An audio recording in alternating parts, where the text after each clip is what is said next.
안녕하세요. 놀라운 논란의 미스터 논란입니다. 손흥민 선수가 뛰고 있는 토트넘 소식 전달해드리도록 하겠습니다.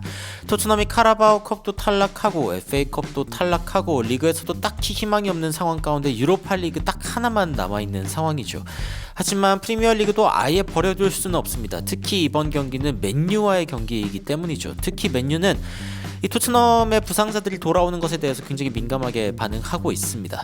그리고 이제 손흥민 선수가 이 맨유를 상대로 어떤 모습을 보여줄지 이런 부분들도 굉장히 이 맨유 팬들의 걱정거리 중에 하나인데 최근에 맨유 팬들은 이 경기에 대해서 어떻게 생각하고 있는지, 그리고 안즈 포스테코글루 감독은 어떤 인터뷰를 이 경기를 앞두고 했는지에 대해서 알아보도록 하겠습니다. 특히 손흥민 선수에 대해서 집중적으로 질문이 또 나오기도 했는데 그 의도가 무엇이고 또 어떤 의도로 이야기들이 나왔는지 바로 들어가 보시죠.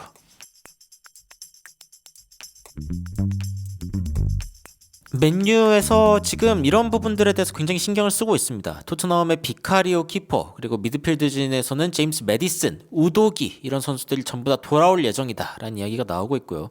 브래넌 존슨, 티모 베르너도 지금 훈련에 복귀했고, 윌슨 오드베르 역시 그라스, 이 풀을 밟기 시작했다라고 이야기를 하면서 나머지 선수들은 일단은 못 뛴다라는 소식이죠.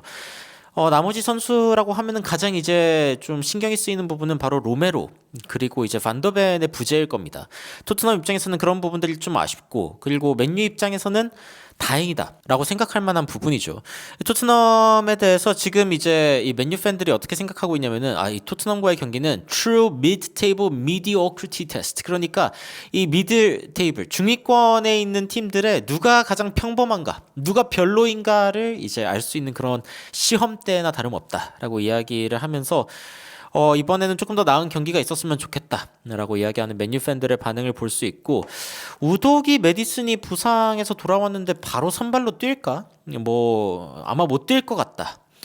우리 티모 베르너가 뛰어야 된다. 사실 손흥민 선수 대신에 티모 베르너가 뛰기를 바라겠죠. 하지만 아마 이제 맨유와의 경기에선 손흥민 선수가 무조건 나올 것 같고, 안지 포스테코글루 감독이 직접적으로 이제 반더벤 혹은 로메로에 대한 업데이트를 했습니다. 이런 부분과 함께 또 손흥민 선수의 리더십에 대한 질문도 있었는데 어떤 질문들이 있었는지 주요 부분들 좀 살펴보도록 하겠습니다.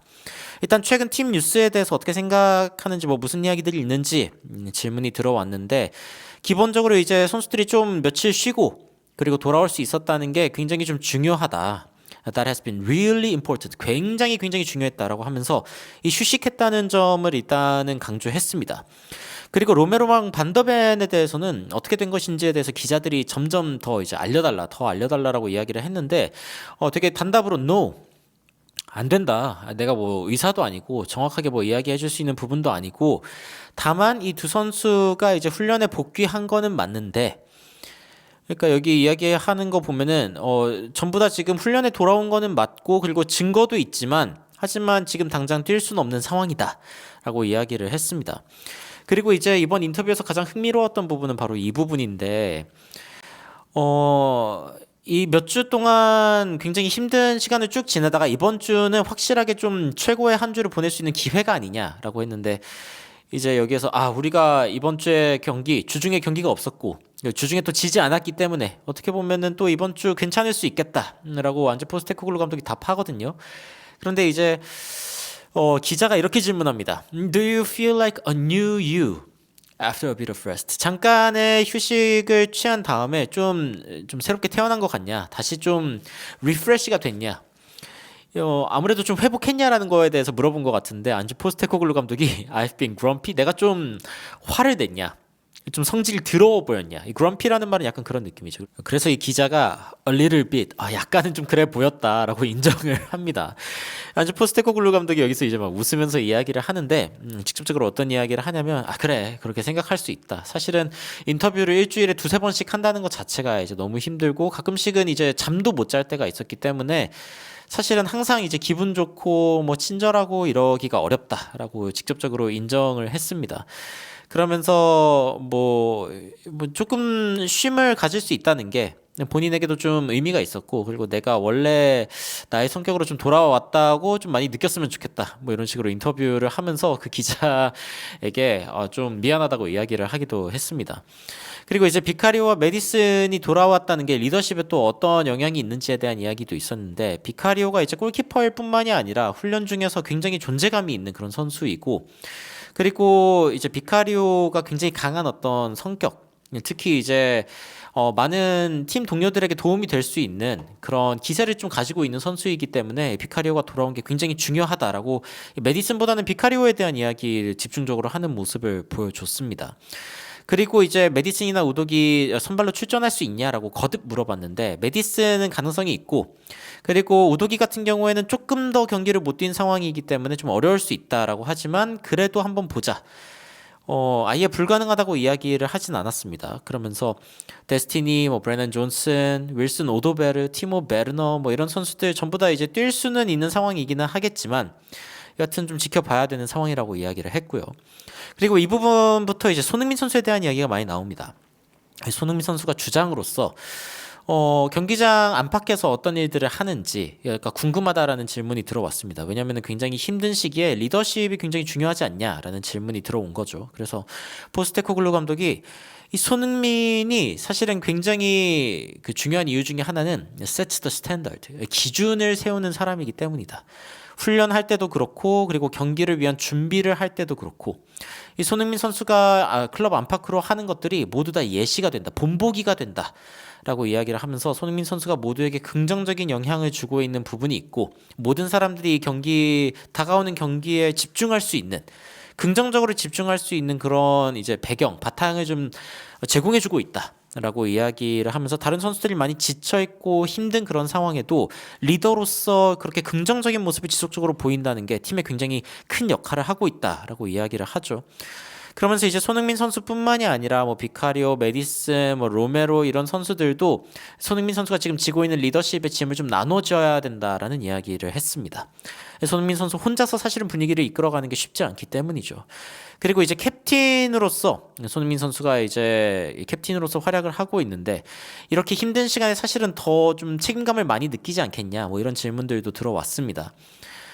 손흥민 선수 많이 힘들겠죠. 그 안즈 포스테코글루 감독이 이렇게 이야기합니다. 결국에 이 리더십이라고 하는 거의 본질이 어려울 때 좀 더 힘들다는 거죠. 그리고 이제 이러한 책임을 지고 싶지 않다면은 리더가 될 수 없는 거고요. 그렇기 때문에 이제 힘들 때 어떤 모습을 보여주느냐가 굉장히 중요한데, 근데 손흥민 선수가 개인적인 어떤 감정이나 힘든 뭐 이런 것들에 집중하는 게 아니라 이 그룹 전체를 위해서 본보기가 되어주는 모습이 굉장히 중요하다라고 이야기를 했습니다. 손흥민 선수의 이 토트넘, 손흥민 선수가 뛰고 있는 이 토트넘도 그렇지만 사실은 이번에 맞붙게 되는 맨유 역시 그렇게 좋은 상황이 아닙니다. 두 팀 전부 다 힘든 상황에서 맞붙게 되는 거고, 이 두 팀 간의 대결은 결국에는 누가 더 힘든 이 프리미어리그 하반기를 보내게 될 것인가에 대한 어떤 예고편에 가까운 굉장히 중요한 경기인데, BBC는 이 경기를 앞두고 이런 부분들에 주목을 했습니다. 토트넘은 최근 맨체스터 유나이티드와의 최근 5경기에서 진 적이 없습니다. 3경기 이기고 2경기 비겼습니다. 그리고 1989-90 시즌 이때 이후로 사실은 맨유를 상대로 시즌에 2번 이긴 적이 없습니다. 리그 더블이 없는데 최초로 이 이후로 이제 이런 기록을 할 수 있을 것인가에 대해서 이야기가 나오고 있고, 그리고 유나이티드, 맨유 같은 경우에는 지금 최근 4경기 프리미어리그에서 토트넘을 만나가지고 2골 이상씩을 실점을 했습니다. 그래서 이제 토트넘을 상대로 좀 약한 거 아니냐라는 이야기도 나오고 있고요. 토트넘은 다만 최근 프리미어리그 홈경기 7경기째 이기지 못하고 있습니다. 2경기 비겼고 5경기 졌죠.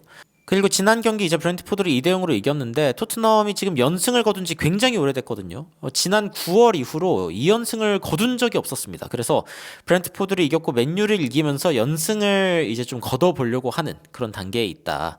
그리고 만약에 안즈 포스테코글루 감독이 이번 경기를 이기게 되면은, 그러면은 맨체스터 유나이티드에게 지지 않은 그런 그 감독으로 남게 됩니다. 4번째 매니저로 이제 남게 되는 건데, 우나이 에메리, 루드 굴리트, 그리고 에스프리토 산토, 누누 감독이죠. 이 다음으로 안즈 포스테코글루 감독이 맨체스터 유나이티드와의 첫 4경기에서 지지 않는 그런 감독이 될 수 있다라는 이야기도 나오고 있습니다.